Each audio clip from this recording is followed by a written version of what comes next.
Reception না, এটা reception সব স্যার এই সব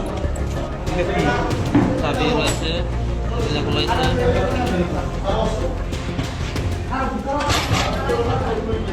রিসিপশন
সব স্যার এই সব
আমি আজি হিন্দু পৰিষদৰ তৰফৰ পৰা আমাৰ হিন্দু পৰিষদৰ সদস্যই বৰপেটা ৰোডৰ ষ্টেচনৰ জামে মছজিদৰ ওচৰত ৰয়েল হোটেল নামৰ এখন হোটেলত অনৈতিকভাৱে বহুত দিন ধৰি এনেকুৱা মানে ইলিগেল এক্টিভিটিজ হৈ আছে।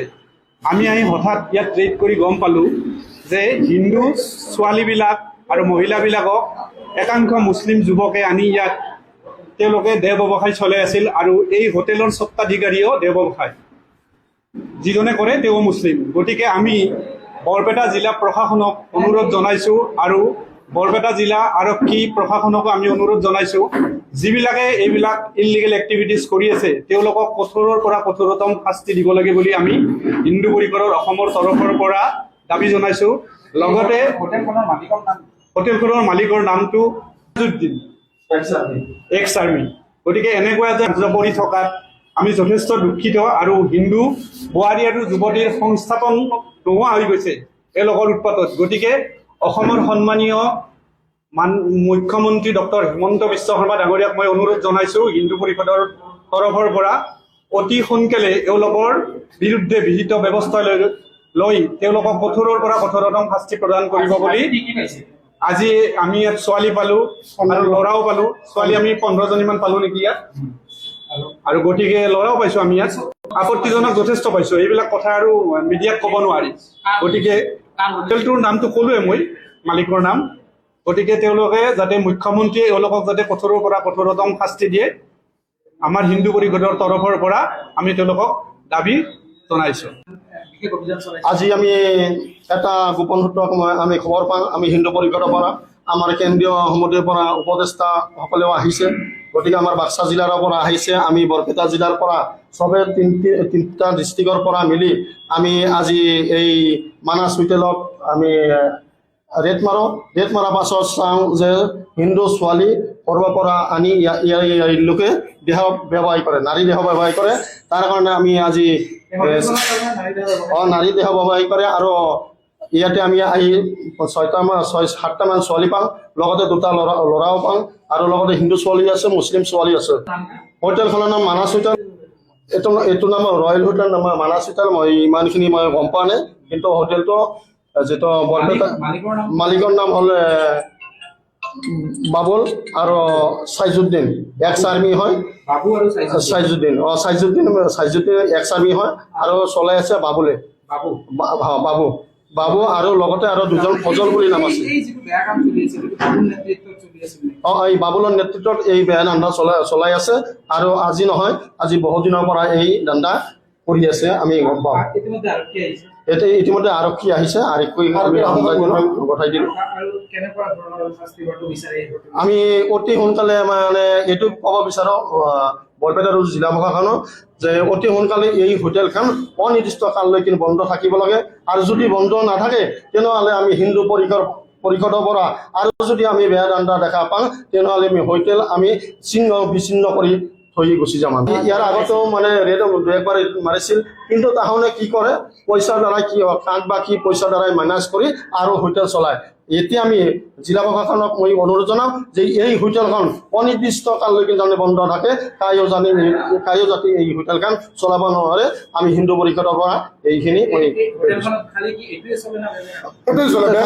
খালি বেয়া দামে চলে, বেলেগ নামত হোটেল, কিন্তু খালি বেয়া কাম চলে, বেলেগ একো নাই। জামি মছজিদ ওচৰত, জামি মছজিদ ওচৰত থাকি ইমান বেয়া কাম চলি আছে, কাৰণ জামি মছজিদ কমিটিবিলাকে একো নকয়, একো চকু ফালে নাচায় বা এই হোটেলখন বন্ধ কৰিবলৈ কোনো সাহস পোৱা নাই।